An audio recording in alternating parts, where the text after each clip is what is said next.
Secularism एक political philosophy है जिसका मतलब separation of religion and state है।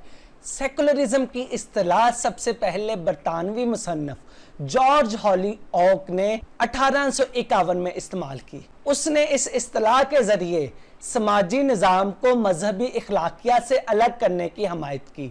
सेकुलरिज्म का मतलब यह है कि मजहब और स्टेट के मामलात अलग अलग हैं, यानी रियासत के फैसलों की बुनियाद मजहब की बुनियाद पर ना हो। इसकी यूं तारीफ की जा सकती है, separation of church from the affairs of state. Secularism का फलसफा यह है कि मुआशरत और सियासत के लिए असूल मजहब की बजाय इंसानी तजर्बात और मुशाहिदात पर हो, जबकि फर्द और मुआशरे के दरमियान ताल्लुक की बुनियाद इमरानी मुआहिदा हो, यानी सोशल कॉन्ट्रैक्ट हो, जो मजहब की बजाय दुनिया से माखूज हो।